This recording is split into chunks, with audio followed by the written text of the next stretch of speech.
Olá pessoal, bem-vindos a mais um vídeo do canal do YouTube da Motorspot.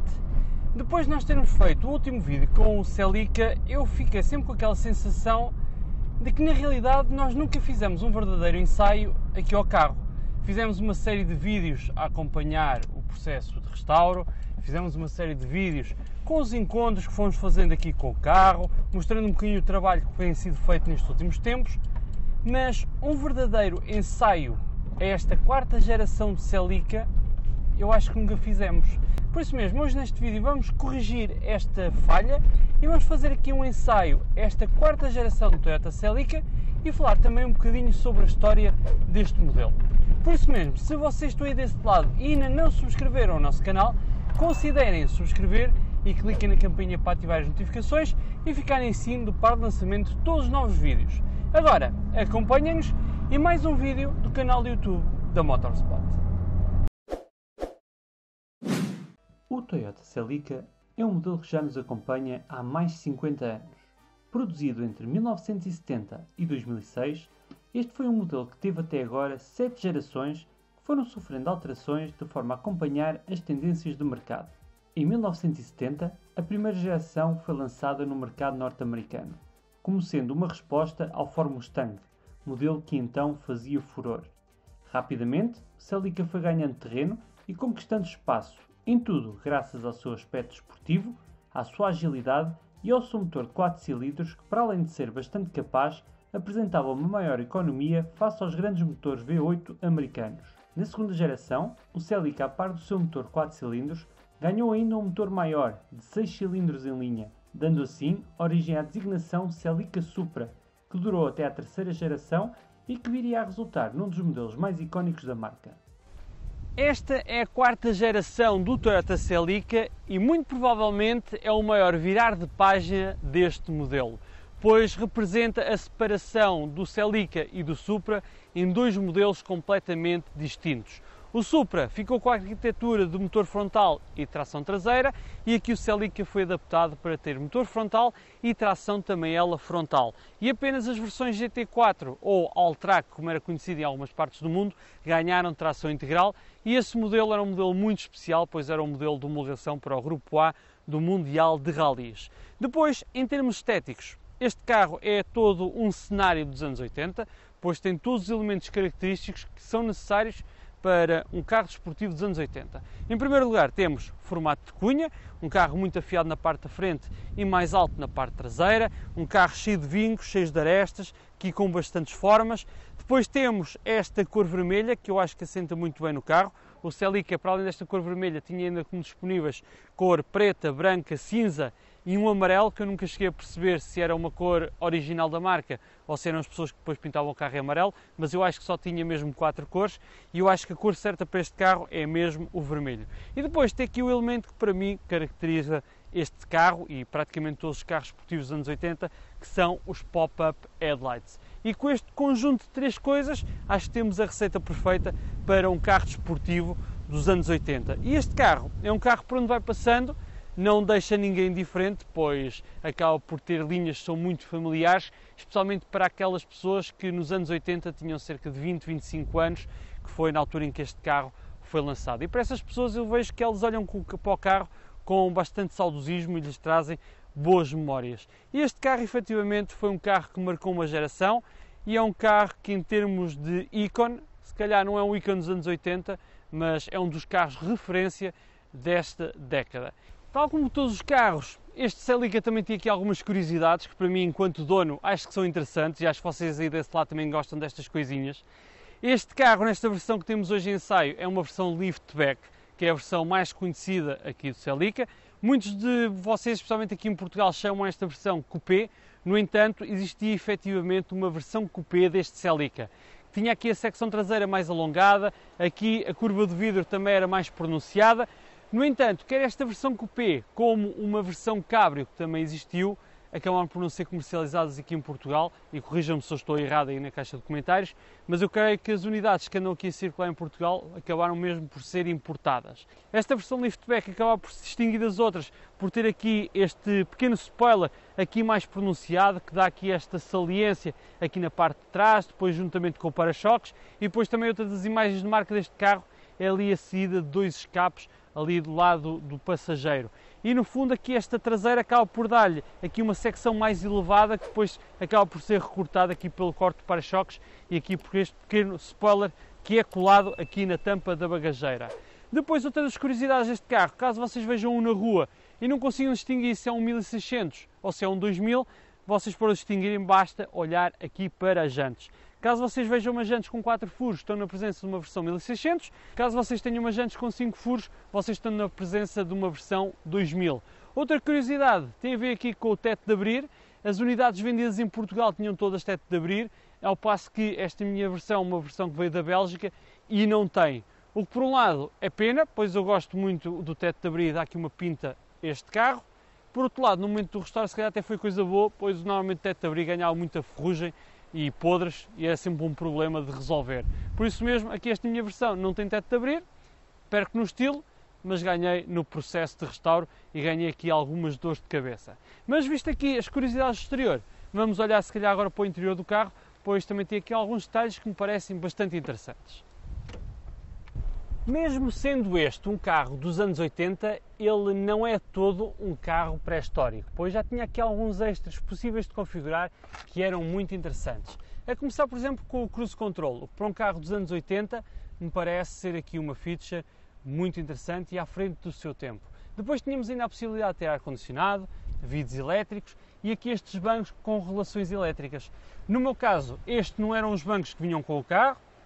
Estes bancos foram adaptados de um outro Celica que tinha esta feature, que depois passámos a ter aqui este módulo de controle aqui do banco para regular quer a zona de lombar como aqui esta zona das abas laterais. Isto para garantir que nós vamos mais bem encaixados e numa posição mais cómoda. O que dá imenso jeito quando queremos andar um bocadinho mais depressa, aqui estas abas laterais acabam por nos agarrar muito bem e acabam por ser um ponto positivo aqui neste banco. Depois todo o nível de construção deste carro é típico dos anos 80, temos plásticos por tudo quanto é lado. No entanto, notar que aqui esta parte superior do tablier tem um material vulcanizado que dá aqui um soft touch muito interessante para a época. E por acaso acho interessante nos anos 80 a Toyota ter tido este cuidado em colocar aqui materiais que não parecessem plásticos simplesmente despidos. Acabamos por ter aqui este soft touch que acaba por ser aqui um toque muito interessante para um carro com 35 anos.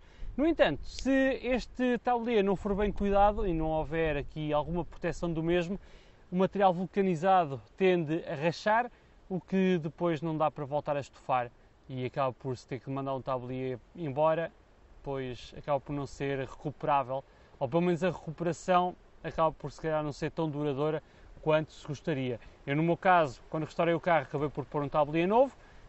Poderia ter feito a flocagem, que se calhar para quem tem este tipo de tabliers é o processo se calhar mais duradouro, embora não fique com o aspecto original, mas é aquele que garante pelo menos um resultado que vá perdurar no tempo. De resto, temos plásticos duros por tudo quanto é lado, no entanto são plásticos que estão bem montados e mesmo com 35 anos não se ouvem aqui barulhos parasitas no interior deste Celica. Já para aceder aos bancos traseiros, bom, o acesso não é propriamente o mais fácil do mundo. No entanto, quando comparado com outros modelos da época, vocês não precisam propriamente ser contorcionistas para entrar e sair dos bancos traseiros. Entra-se e sai-se com alguma facilidade, no entanto, não com muita elegância. Mas se calhar isso também não é muito importante, pois este é um carro de 4 lugares, com 2 lugares aí na parte traseira, e embora tenha espaço suficiente para transportar 2 adultos com o máximo de conforto ali atrás, porque estes bancos são realmente muito confortáveis, acho que a maior parte das vezes vocês vão andar com um pendura ou até mesmo apenas com crianças. E embora este carro seja um carro que até já tem algumas inovações para a época, nesta altura não tínhamos fixações isofix, portanto se vocês quiserem colocar cadeiras de bebés, vão ter que recorrer ao típico sistema de segurar apenas com o cinto, mas é um pequeno contratempo que parece-me aqui não muito importante num carro desta natureza. Por isso mesmo, agora se calhar vamos voltar aqui para o lugar do condutor e dar uma voltinha aqui neste Celica.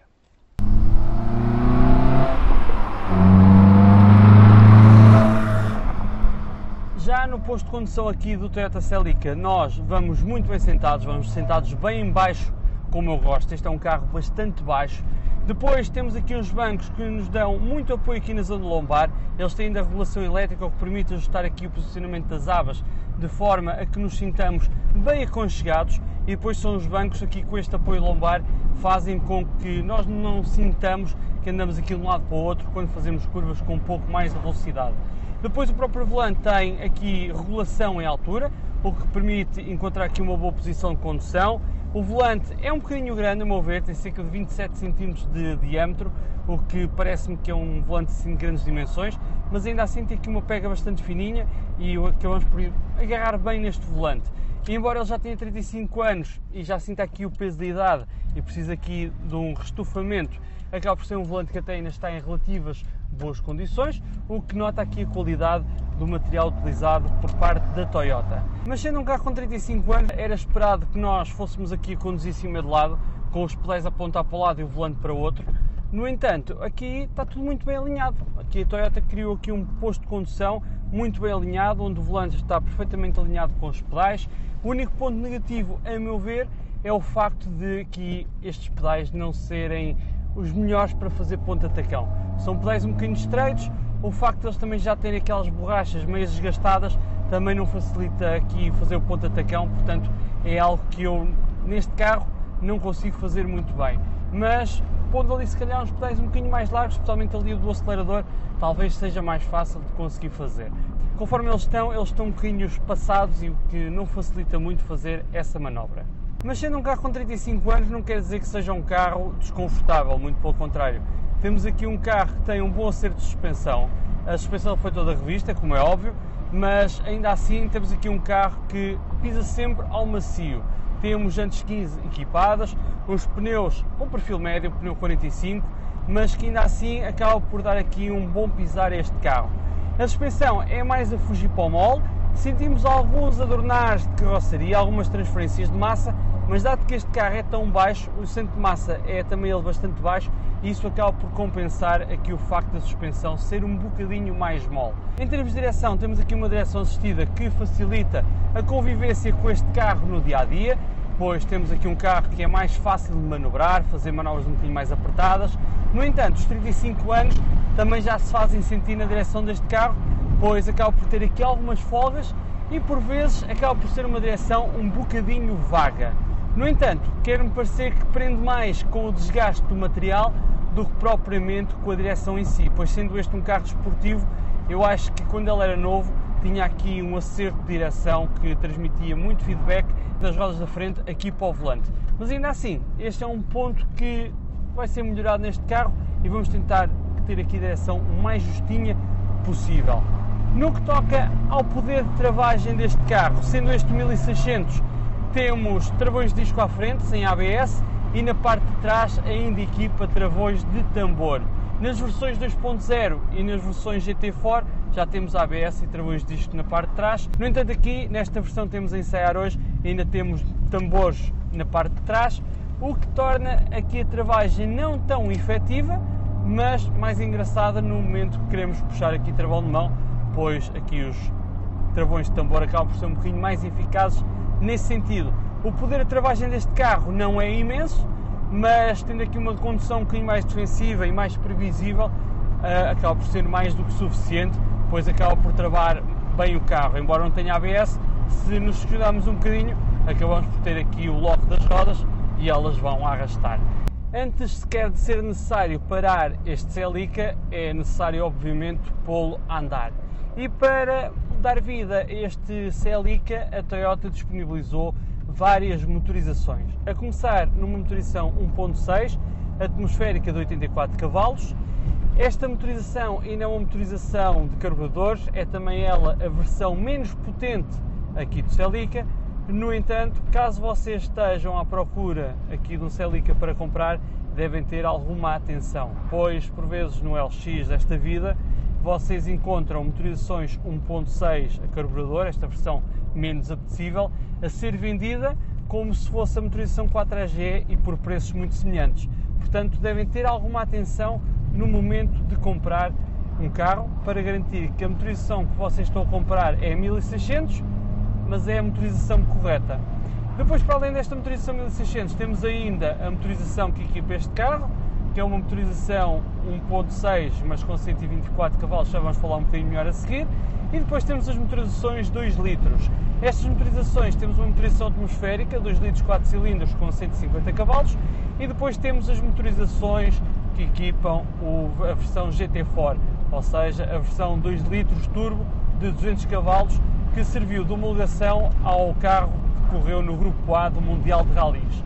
E esta sim é a versão mais potente aqui de Celica, é também ela a mais rara e consequentemente a mais cara, pois torna-se a mais desejada, pois é um carro de homologação, é quase como que um unicórnio, e neste momento um carro destes em perfeito estado de conservação e com poucos quilómetros já ronda ali a casa dos 50 mil euros, o que, embora seja um preço que possa parecer bastante alto, é um preço que está em linha com aquilo que, por exemplo, pedem pelos Integrales e por aí fora, por esses carros que serviram de homologação aos carros de rally nessa altura. Falando aqui um bocadinho melhor desta motorização 1.6, temos ali na parte da frente o motor 1600, mas desta vez o motor correto, o motor 4AGE. O motor ficou muito conhecido por equipar o AE86, um dos modelos mais icónicos da Toyota nos anos 80, e também ficou imortalizado na série Initial D. Este motor é um motor bastante pontudo. Nós, para termos a potência máxima de extraída deste 4AGE, temos que levar o carro para lá das 5000 rotações, e só aqui para cima é que o sistema ITBS abre e realmente temos motor. Antes disso, o motor desenvolve bem, mas notamos que falta ali qualquer coisa. Aqui este motor é um motor bastante pontudo, gosta de andar lá em cima. Abaixo das 5000 rotações é um motor relativamente económico, andando com ele aqui em cidade faz médias de 8 ou 9 litros, o que para um carro dos anos 80 não é propriamente uma má média, mas claro que acima dessa marca, aqui o motor abre as goelas e facilmente os consumos passam dos 15 litros a caminho dos 20 litros com bastante facilidade.